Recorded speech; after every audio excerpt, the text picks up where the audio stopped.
All right, so opening the Talmud, class number 2. And last week we started off by speaking about a lot of the history of the Talmud, the oral law, where it came from, how it developed, and some of the goals of the oral law. Sort of gave us a baseline for understanding what are we studying here. And again, today, I'll start off the first part of the class by giving some definitions, general definitions that will come in handy when studying the Talmud, when studying any portion of the Talmud.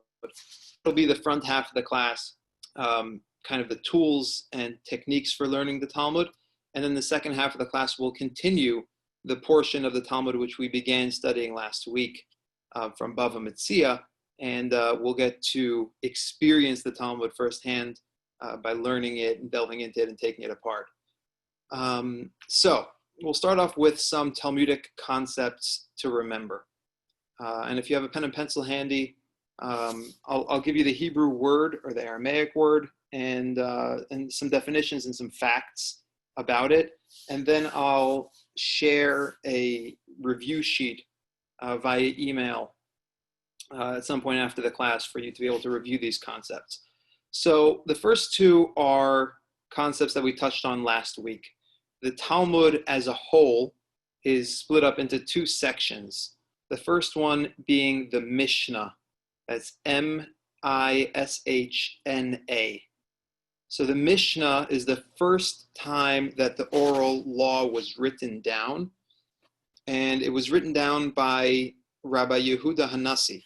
Like I mentioned last week, he was a visionary leader who foresaw the effect of the dispersion of the Jewish nation after the destruction of the Second Temple.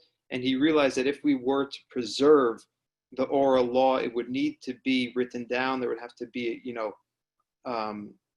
a written record of the evolution of Jewish law from the beginning of the Torah, from when the Torah was given. And he wrote that at around 200 CE. And the Mishnah is written in Hebrew. And like we mentioned last week, it's written in a very concise format. He tried to make it as short and as tight as possible so as to convey in a transportable set of volumes. It's fairly small, but in there is, it's included, a vast amount of information if you really unpack it. The metaphor I gave last week is like a zip file. So the Mishnah is like a zip file for all of the oral law. So it is the work of the generations of scholars that came afterwards to unzip the Mishnah and take the general concepts conveyed in the Mishnah and apply them to a variety of different circumstances and marginal cases. So that's concept number one, the Mishnah, the first part of the written law, of the oral law, the Talmud in general. And then there's the Gemara. The Gemara is the commentary of the Talmudic sages, their explanations of the Mishnah, right? Again, unpacking the concepts conveyed in the Mishnah, and it's much, much more lengthy. It's a collection of all their explanations and the debates between the rabbis in how to properly elucidate the Mishnah. So very lengthy and drawn out, and it is written in Aramaic, the language of the Jewish community living in Babylonia, where the bulk of these scholars lived. So that is the Gemara, spelled Gemara. So when we study the Talmud, like we did last week, we start off with the Mishnah. We study one Mishnah, which is one concept or one set of laws, and then we go on for several pages. Sometimes it's tens of pages, elucidating that Mishnah until we've kind of exhausted the content of that Mishnah, and we move on to the next. I want to introduce two new ideas. The rabbis, the sages that we refer to when studying the Talmud, have two different names, okay? If you're quoting a rabbi who lived in the Mishnaic period, right, during the time that, before the compilation of the Mishnah, before the Mishnah was written down and sealed, so to say, so you refer to that rabbi, that sage, as a Tana. That's Tanah, Tana. And Tana in Aramaic basically means a teacher, someone who conveys information. So they were considered the teachers of the oral law. And in the hierarchy of Talmudic, in the hierarchy of Talmudic wisdom, they tend to be regarded in the highest esteem. Their teachings are respected and held in very high regard. The sages of the Talmudic period have a different name. They're called Amora. That's Amorah, Amora. And Amora comes from the word like emor or amar, which means to say. And they consider themselves Amoraim, meaning they're not the teachers, they are the explainers. They're translating the words of the Tanaim, of the sages of the Mishnah, to their generation, right? And in the Talmud, we have 7 generations of Talmudic scholars who are called Amoraim. So the singular is Amora, and when you put the im suffix, that makes it plural. So Tanaim, the sages of the Mishnah. Amoraim are the sages of the Gemara. We spoke last week about the 62 sections of the Mishnah. And we said that each one is called a Masechta, which is spelled Mesechta. And that's translated as tractate or volume of the Mishnah. And likewise, we have a Masechta of the Gemara, which is the section of the Gemara which explains the corresponding section of the Mishnah. And like I mentioned last week, you have, it's organized by topic. You have the Masechta dealing with Shabbos, with Shabbat. You have a Masechta dealing with each of the holidays. You have Masechtas, tractates dealing with the laws of the temple, with the laws of the sacrifices. You have Masechtas which deal with civil law, like the one that we're studying together, civil litigation, and then you have Masechtas dealing with the laws of marriage. So every aspect of Jewish life is going to be governed by one or many different Masechtas that touch on that topic. And then within each Masechta, you have what's called a sugya. That's S-U-G-Y-A. A sugya means a topic. So if you were trying to tell somebody which portion, specifically which portion of the Talmud you're studying, you'd say, well, we're learning Bava Metzia, which is the name of the tractate that we're studying, right, dealing with civil litigation. And we're dealing with the sugya about 2 people disputing ownership of a garment, like we began studying last week. So that it refers to the general topic that you're dealing with within each tractate. And the job of the Amoraim, the sages of the Talmud, in each sugya, in each topic that they approach, is to explain the Mishnah and try to extract as much from that Mishnah as possible, as much information, as many laws, apply the themes of the Mishnah or the approach of the Mishnah to as many cases as possible, and we'll see that when we study the Gemara today. The Amoraim, the Talmudic scholars, will Number one, they'll compare and contrast our Mishnah with other Mishnahs that speak about the same topic or that touch on the same topic. And they may ask a question like, well, why did Rabbi Yehuda Hanasi, right, who compiled the Mishnah, why did he need to repeat this law twice? And they, they'll usually come to the conclusion that, well, it's not really repetitive because this Mishnah is speaking about specifically this kind of case, and the other Mishnah is about something else, different, although it looks very similar. And there's something to be learned from that. Or if a Mishnah seems to contradict another Mishnah, so they'll ask, well, how does Rabbi Yehuda Hanasi contradict himself, when recording the Mishnah? And they'll have to delve deeper into the meaning of the Mishnah to, look past the surface explanation to find the deeper explanation, the deeper underlying reasoning behind it. And when you reach the deeper underlying reason behind it, you realize that it's not a contradiction at all. So that's, one of the major jobs of the Amoraim, the sages of the Talmud. They often also discuss something called a beraisa or beraita. That's Beraita. And those are writings from sages from the Mishnaic period, right? Tanaim, but they were not included in the Mishnah.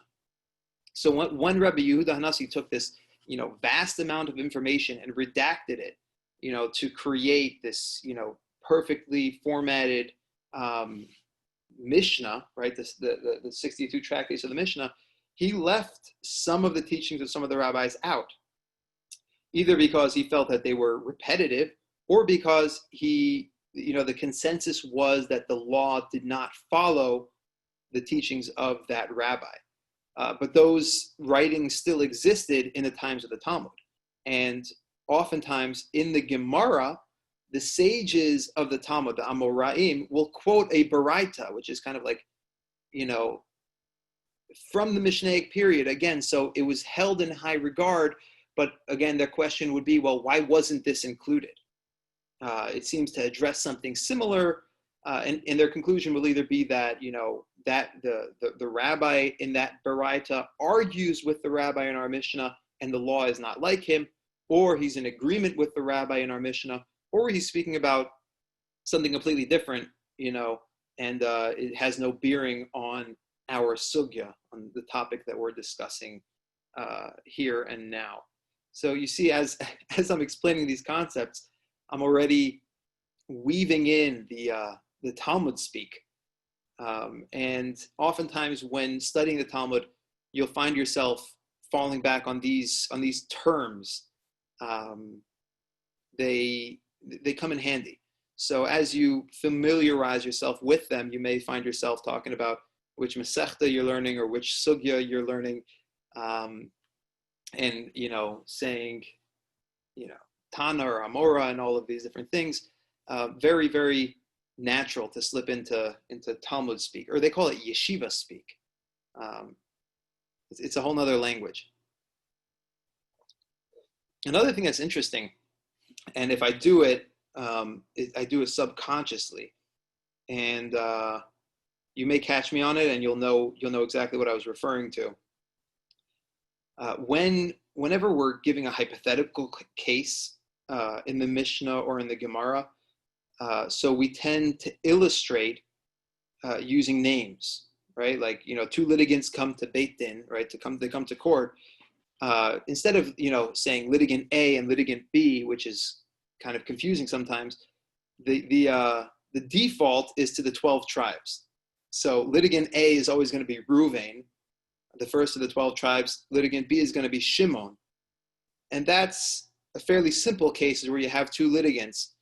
Sometimes when you study, parts of the Talmud where there's, the litigants and then there's witnesses, so they become Levi and Yehuda, the next of the 12 tribes. And in some tractates, with regard to family law, where they're talking about brothers-in-law and uncles and, very, tons of different litigants who get involved. You go all the way up to all 12 tribes. They're all in there in court slugging it out. So if I do that subconsciously, you'll know what I'm talking about. Reuven and Shimon are the default litigants when it comes to studying the Talmud. Another thing that the Amoraim, the sages of the Talmud, engage in is something called Medrash Halacha, which is a method of analyzing the laws in the Mishnah and demonstrating how the law in the Mishnah is derived from the Torah, right? We have, as we spoke about last week, we have the written law, the 5 books of Moses, Bereshis, Shemos, Vayikra, Bamidbar, and Devarim. And you won't, when you look in the Torah, you see, a very concise book. It's not that long, right? But within the words of the Torah are contained hints and allusions to all of the laws contained in the oral law. The oral tradition accompanied the Torah from the very beginning in how to elucidate the Torah, how to find the messages in the Torah that are there between the lines. And there are, in general, 13 different ways that are enumerated by Rabbi Yishmael.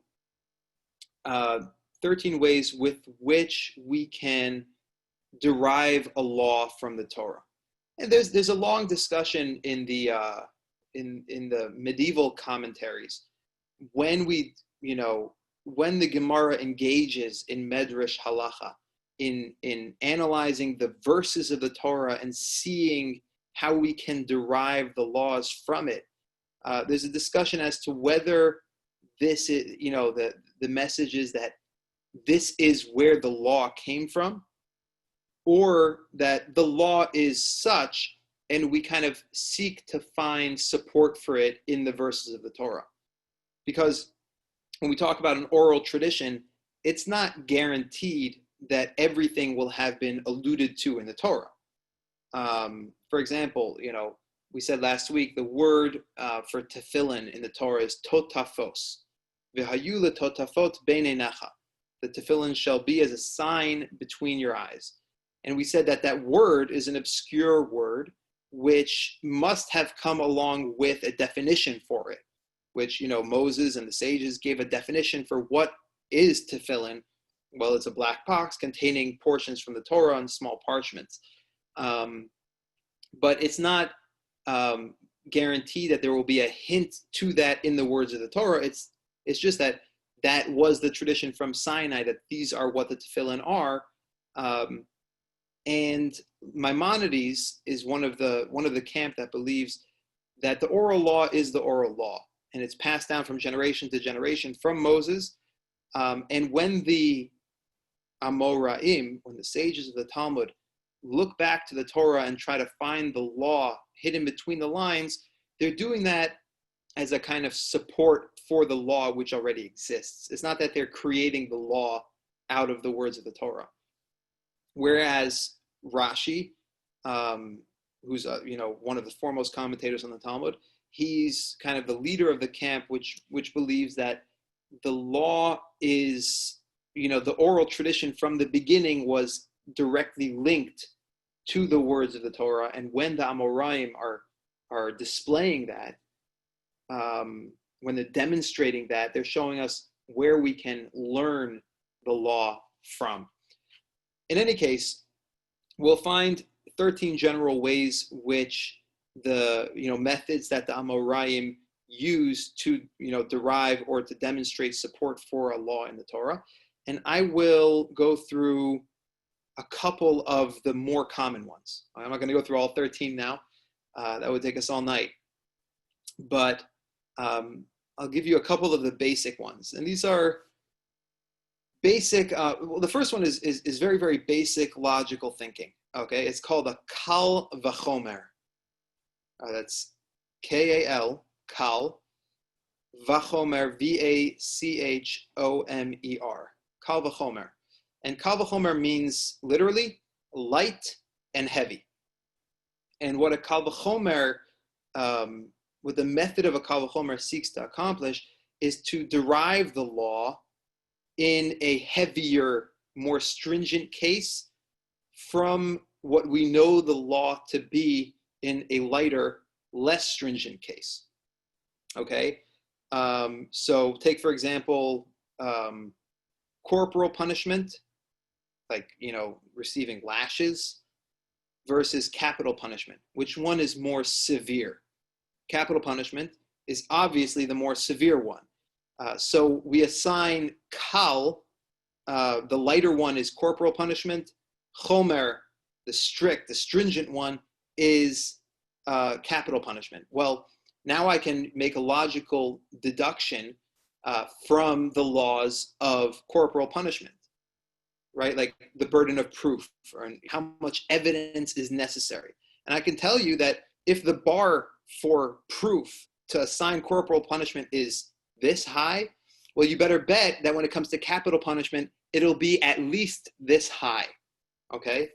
Basic, I think you'll have this logical, this model in any school of law, kal v'chomer, that you can apply that kind of logic to it, and that's applied throughout the Talmud.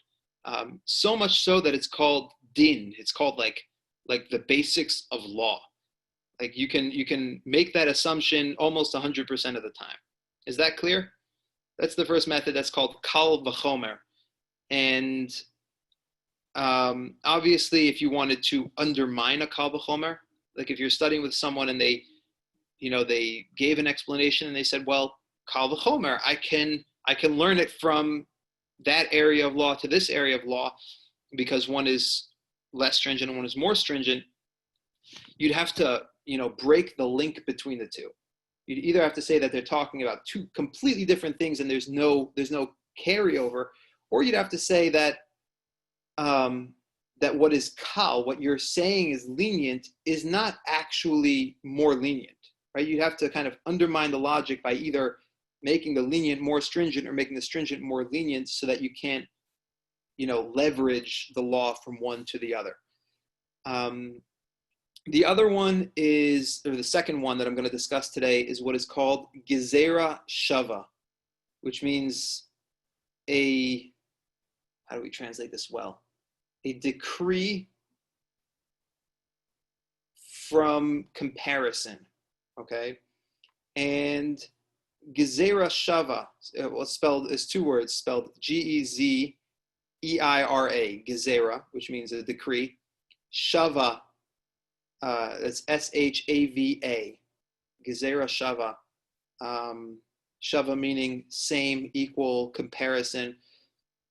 It's when you look at the Torah and you see that, with regard to one of the laws in the Torah, a unique word is used or an extra word is used, right? Like a word that didn't belong there, or even if it belonged there, it didn't have to be there. Okay? So you take note of that. And then when you see another verse where again that same word is used there for no reason, you can apply a gezerah shava. You can say that the law which applies with regard to one area of law will apply to the other. Example, okay, I think an example is would be needed here. So with regard to the karban tamid, the daily service in the temple, there is a word bimoado. It is brought in its proper time. When is the proper time with regard to the daily sacrifice? It's, once in the morning, once in the evening, and that's every day of the year, whether or not it's Shabbos. Okay? That's law number one. When it comes to this, the Pesach offering, which is brought on the day before Passover, you see, like, out of the blue, the word b'moado appears there, that the Pesach offering should be brought b'moado in its proper time. And in both instances, the word is unique and unnecessary.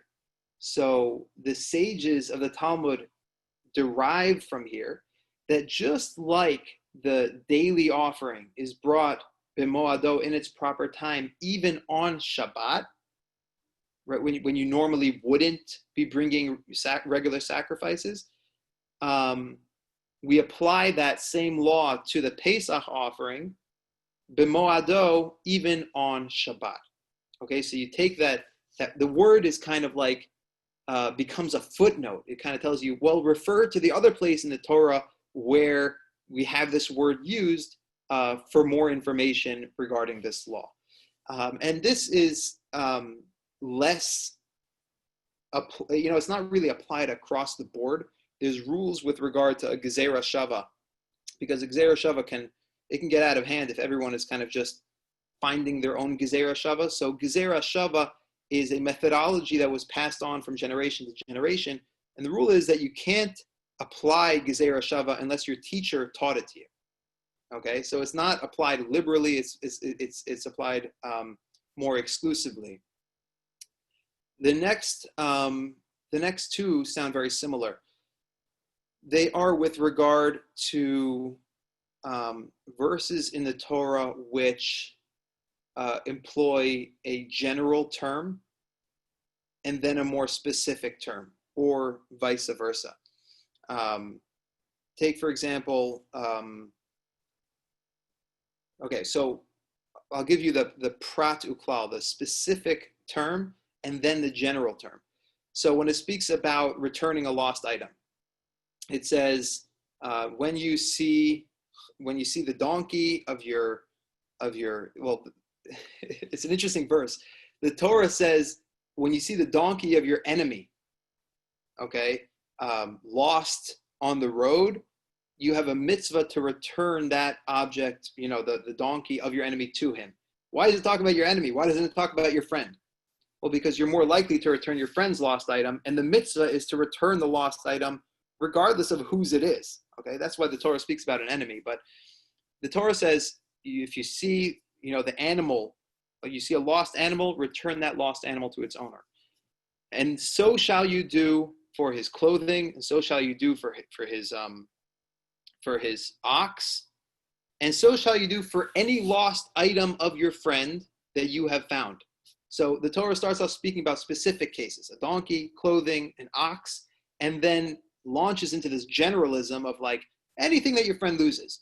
So what does that mean when you have, which one is it? Is it specifically these four, or is it everything? So the rule of prat uklal, a specific followed by a general, tells you that when the general form follows the specific, it's inclusive. It's telling you, no, not only those specific cases, any case. And on the flip side, if the Torah used the generalism first and then narrowed it down to a specific thing, well, then it's limiting. Then it's telling you just this thing. Moving from the general form to the specific has the opposite effect. It limits the law to that specific case as opposed to the general.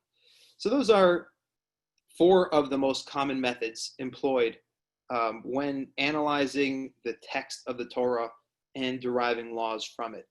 And we will maybe come across some of these in our sugya, but you will definitely, as you begin your journey of studying the Talmud, you will come across one or more of these. And it's important to learn what the method seeks to accomplish, and then the limitations to each method.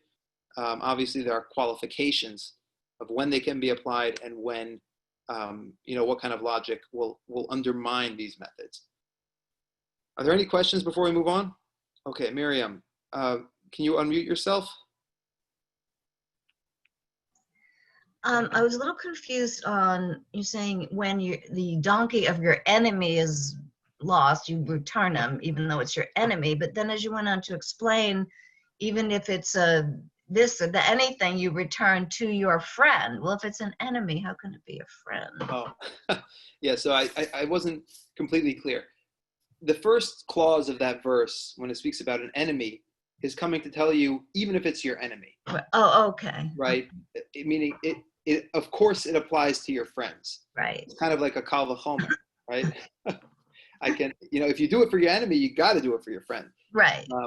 But what the Torah is telling us is like, this kind of like this this moral obligation to return a lost object to its owner, regardless of whether you like the owner or not. Okay. Yeah. Gotcha. Yeah, but then with regard to what do you need to return, what kind of thing, the Torah Anything. moves from the specific to the general, meaning Right. whatever it is.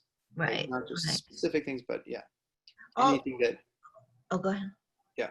Oh, also, you're talking about the sacrifices. The time is as whatever. We're just they really they did sacrifices on Shabbos. Yes. Wait, you can kill an animal on Shabbos, but then you have to cook it. Yes. So you can't kill an animal on Shabbos, but all of the laws of Shabbos are derived from activities that they did in the temple, even on Shabbos. So on Shabbos, they would light the fire on the Mizbeach. They would do any of the prohibitions on Shabbat don't apply in the temple. Okay. Yeah. So they could on Shabbos kill the animal, drain its blood, cook parts of it, burn parts of it on All the Shabbos. all the good stuff. Yes. Ew. Correct. And that's going to happen again with the third temple. All those bloody sacrifices. Depends who you ask. It's a discussion in the commentators. Various commentators are of the opinion that we'll go back to that, and various commentators are of the opinion that no, we won't need sacrifices anymore. We'll have the temple, but there won't be animal sacrifices. Time will tell. Well, if there are, we don't have to watch, do we? No, you don't have to watch. Oh, good. And you could bring a vegetarian sacrifice. No, Right. for real. Bring the flour and the flour and the oil, and yeah. There are other ways to do it. Okay. Thank you. Sure. Me. So let's jump to the sugya at hand. Continuing the discussion of our Mishnah. Hold on one second. Let's share the screen. Share. Okay. If you have this printed out, you can follow along on the printout and take notes. Opening the Talmud, class number 2. So the first page looks very similar to the page from last week. What's important is, again, the text starting from number 5 until this line of number 6. That's the Mishnah. And then the Gemara begins at the big Gimel Mem that's pointed to from number 6. We have the commentary of Rashi on the right side, the inside column of the page, and we have the commentary of the Tosafot on the left side, the outside column of the page. Those are the most important texts that we're going to be touching on today. So last week, just a quick recap, we started off this tractate, which deals with many laws of civil litigation, with a story or a hypothetical case scenario where two people, Shnayim Ochazin Batalis, two people enter the court holding on to a garment. And Ze Omer Ani Mitzasiha, Ze Omer Ani Mitzasiha. Reuven says, I found it, and Shimon says, I found it. Ze Omer Kula Sheli, Ze Omer Kula Sheli. Reuven says, it's all mine. And Shimon says, it's all mine. And the Mishnah says, what do you do, right? You have each of them are holding on to it, right? They each seem to have, possession of part of it. How do we adjudicate this fairly? Well, the conclusion of the first case scenario of the Mishnah is, Ze yishava she'en lo ba pachos mechetzia, v'ze yishava she'en lo ba pachos mechetzia, v'yachloku. Each of them take an oath that they own no less than half of it, and then they divide the value of the garment between them. And we discussed last week the reason for this. We brought the opinion of Rashi that when each one of them is holding on to it, neither of them has a chazaka. Neither of them can claim ownership of it more than the other one, right? None of them have more of a claim than the other one. So we offer them the opportunity to take an oath. We award them the ability to take an oath, and that oath gives them a claim to it, a claim to at least half of it. And when they each claim at least half of it, now we can go ahead and divide it and send them home. And we said that Tosafot has a slightly different approach to it, where Tosafot says that the fact that they're both holding on to it means that they each own half of it already. And the oath is there to deter liars, to deter someone who might be, fabricating a story or fudging the truth to claim something that is not his. And we employ the oath in order to put a little pressure on them and, scare off the liar. And if both of them take the oath, then we assume that they're both acting in good faith and award them each half. So let's move on a little bit further. We're looking at fact scenario number 2. Let's move on to, this is what we have, page number 3. Okay, it's a little bit bigger here. We'll be able to, where are we? Okay, an alternate scenario. Can everybody see where the arrow is pointing here? About 6 lines down from the top. The second word of the line is zeh. Zeh omer kula sheli. Okay, so same scenario. Both of them, Reuven and Shimon, come into the court. They're each holding on to a talis. Reuven says, it's all mine. V'zeh omer, and Shimon says, chetzia sheli. Half of it is mine. All right, a little twist here. In the first case, both Reuven and Shimon claim that it was all theirs. And in this case, Reuven says it's all mine, and Shimon says half of it is mine. Why is he saying that half of it is his? Well, if you say that it's all yours, essentially what you're saying is, I found it first, right? I took possession of it first. And what Shimon is saying is that I didn't take possession of it first. We found it at exactly the same time. If we found it exactly the same time, then half of it belongs to me. All right, so what do we do here? Well, the Mishnah says the way to fairly adjudicate this case is ha'omer kula sheli, the one who claims that it is all mine, yishava she'en lo ba pachos mishlosha chalakim.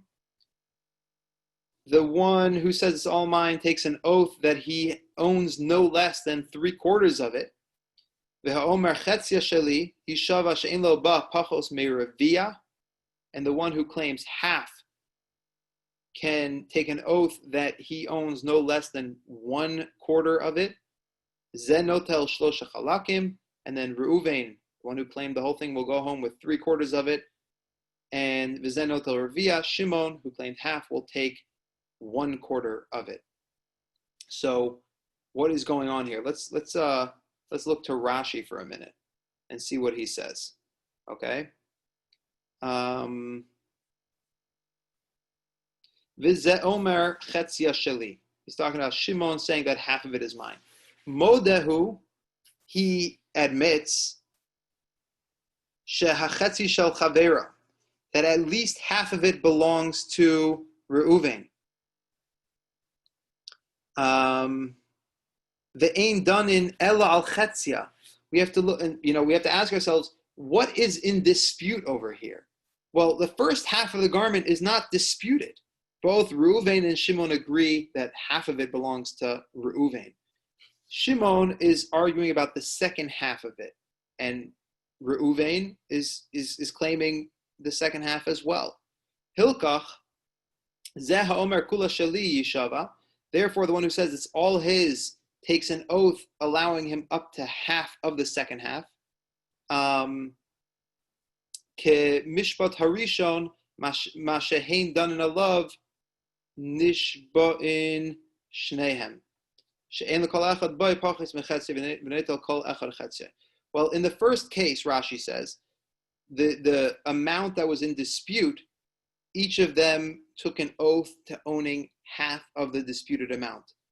Well, in the second case scenario, the second fact scenario here, there's only half of the garment in dispute. So we split that half into halves, and Reuven would walk away with 3/4 of it, and Shimon would get 1/4 of it. Does that make sense to everyone? Okay, I see some heads, up and down, and some shaking right to left.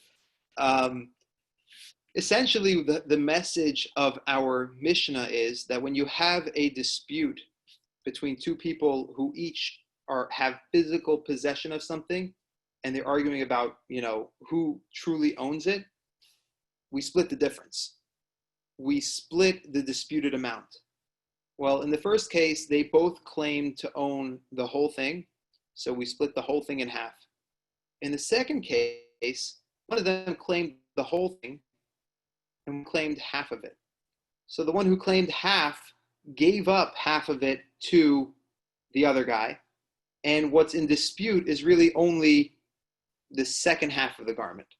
They're arguing, well, I own it, and Reuven says, I own the second half, and Shimon says, I own the second half. So what the court says is, we'll split the second half. And what splitting the second half essentially does is, Reuven gets 3/4 of it, Shimon gets 1/4. The question becomes, it seems like we're punishing Shimon for claiming, less than the whole thing, right? He could have come to court and said, it's all mine, right? He found it at the same time as Shimon. And when he comes to court and says, I found it at the same time, so half of it is mine, we tell him, well, sorry, he gets 3/4 of it and you get 1/4. It seems almost unfair. And this is a question that Tosfos asks. And in asking this question, he introduces us to a pretty foundational argument that's used throughout the Talmud. And this is another one for your definitions page, because you will see this again and again and again throughout the Talmud, especially when it comes to civil litigation. The idea, I'll give you the word first. It's M-I-G-U, migu. Okay, migu means literally since. But I'll make the translation just so we can refer to it and grasp the concept of it. Migu means I could have. Okay, and migu is an argument that a litigant can employ when they are in court to protect themselves from a more aggressive disputant. Okay, so in our case, put yourself in Shimon's shoes for a second. You and Reuven were walking in the marketplace and you saw this beautiful, beautiful coat on the ground 10 feet away. And you realize, wow, here's a lost object. If there's no signs on it that it belongs to someone, it belongs to me. So you both take off running for this coat and you grab it at the same time. Okay, Reuven says, I got it first. And you say, no, we got it at the same time. All right, so you go to court. And Reuven comes into court and says, the whole thing is mine. And you, Shimon, you're an honest person. You say, half of it is mine. We found it at the same time. You can argue to the court, or you should be able to, in Tosfos' opinion, argue migu. I could have walked in here, right, and said that the whole thing belonged to me. I could have said that I got it first, but I didn't, right? I argued a less advantageous claim than I could have. What does that tell you about me? That tells you that I'm telling the truth. If I wanted to lie, I could have done much better, right? So believe me in my lesser claim because I could have argued a greater claim and gotten away with it. That's the general concept of amigo. And Tosfos asks, we apply this argument very often throughout the Talmud. Why don't we apply it here? And why don't we say, believe Shimon and award him half of it, because he could have claimed the whole thing and been awarded half, right? The classical case of migu, just to give you an idea of how extreme this methodology is, this argument is, a very famous case of Rabbah. Okay, two disputants come into the court of Rabbah, a very famous Talmudic sage, and they're arguing not about a talus, but about a debt. Okay, Reuven says, Shimon owes me $1,000. Shimon says, never happened. I never borrowed money from you. So the court says, well, Reuven, do you have any kind of proof that Shimon borrowed $1,000 from you? He says, yeah, I have this document here, an IOU, a loan document. I have documentation. They say, Shimon, what say you? He has a receipt. Shimon says it's a forgery. Well, they say, bring it forward. And they go through the process of validating a shtar, validating a legal document, by verifying the signatures, that they're well-known people in the community and these are their signatures, whatever the process is.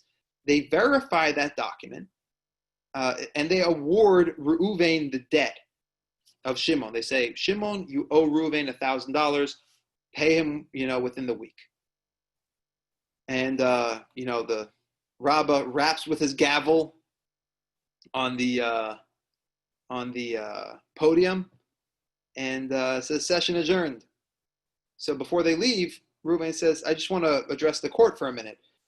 I want to let you know that this document is indeed a forgery. I forged it. But the debt is real, and there was a real document, but I lost it, or it got stolen. And I knew that if I don't have the document to back it up, as evidenced here today, Shimon will deny ever having borrowed the money. So the debt is real, and the document was real. I just lost it. So I created this false document, and you awarded me the debt. What do we do now? Okay, does Shimon owe Reuven the money or not? Okay, most people want to jump up and say, no, it's a forgery, right? But Reuven has a very, very strong claim now. He essentially can say, migu, I could have walked out of here. I could have walked out and not said a word if I was a liar. But I'm not a liar. I'm telling the truth. And because I have showed you that I'm telling the truth, you should believe me that the debt is a real debt and that I used to have this document. So it's a whole debate in the Talmud, in that tractate. Some are of the opinion that no, we'll never award someone a $1,000 debt based on a false document. And Rabbah is of the opinion that we're not awarding it based on the false document. We're awarding it based on the power of amigu, right? This argument that he's employing is extremely powerful. We believe him as a person because he didn't have to admit that the document was a forgery. He could have walked out, and that is the halacha. Okay, that is the strength of Mishna's argument. Okay, it's strong enough that in that case, as extreme as it sounds, the law falls on the side of Reuven. So Tosfos' question is, why don't we apply that law here? So I thought it would be nice to just bring in this Tosafot, although we won't be studying every single one of Tosafot's commentaries, because he gives us an early introduction to this kind of foundational reasoning that we see throughout this section of the Talmud. And Tosafot answers, I'll just very quickly give you the basic gist of the answer, that we cannot apply migu in this case, because migu, there's a very specific qualification to migu. And that qualification is we cannot use migu to extract something that already belongs to someone else, or that somebody else has in their possession.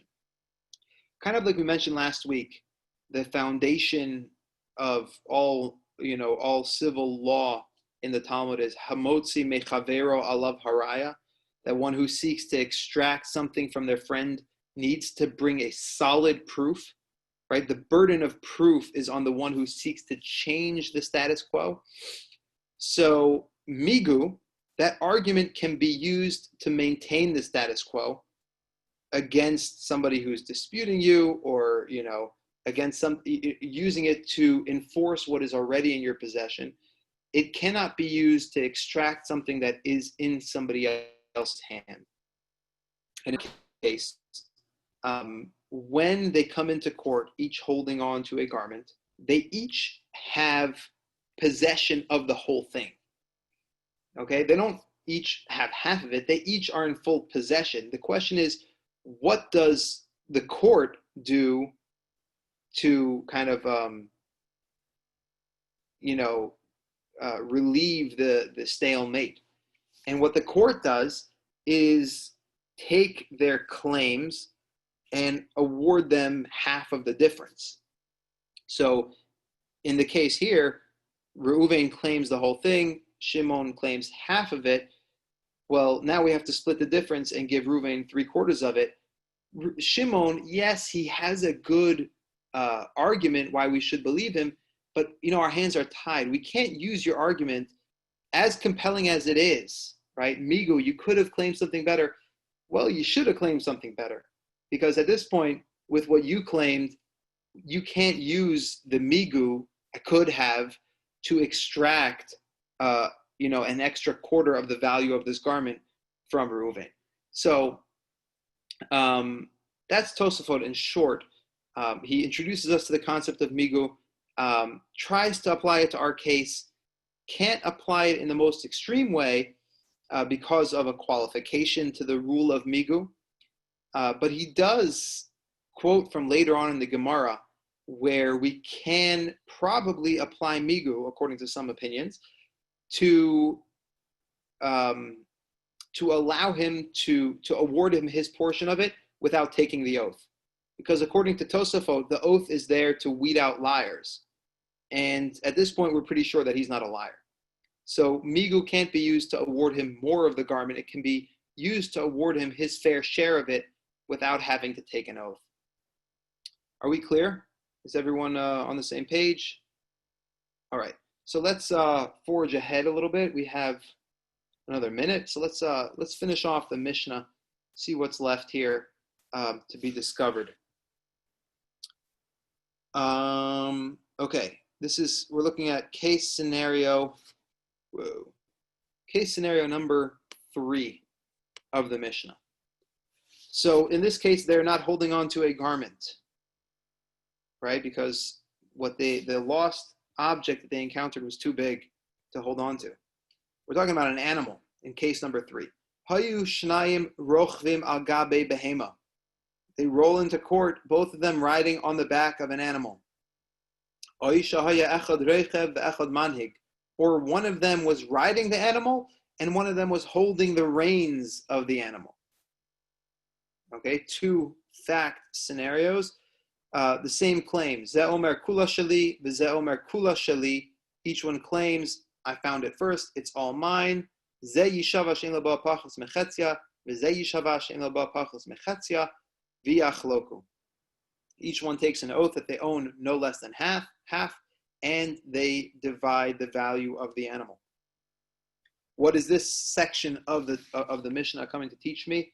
Just before we even get to the Gemara, what jumps out at me is it's easy to talk about taking possession of an object. How are you supposed to take possession of an animal? Like, what are the rules for it, right? How do you, what does legal possession of an animal mean? So the Talmud Rabbi Huda Nasi here in the Mishnah tells us two of the ways that you can take ownership of an animal. You can either get on it and ride it, or you can take hold of its reins and lead it. And that is considered like you have taken legal possession of it. And in this case, well, one of them jumps on the back of the animal, one of them grabs the reins. They both have taken equal possession of it, and we're stuck again in that stalemate. What is the resolution of it? Like in the beginning of the Mishnah, they each swear to support their half ownership of the disputed portion and take possession of it. The Mishnah finishes off, Bizman shehe moidim, if they reach an agreement, right? They agree to each other or admit to each other. Oy sheyesh lam edim, or there are witnesses that arrive that support one or the other's claim. Cholkim b'lei shavua, then they divide it without having to take an oath, right? Taking an oath is when they're in stalemate. Well, you can resolve the stalemate two other ways. One of them can admit to the other one and say, wow, we found it at the same time. Yeah, we found it at the same time. All right, let's split, right? Or one of them, brings in witnesses that say, well, we saw them taking possession of it, and Reuven clearly got it first. Well, then he would take it without having to take an oath. We are right out of time, so we'll pick this up next week where we left off. I'll take some time now if anyone has any questions, and I'll be happy to try to do my best to clarify and answer those questions. Hang on one second.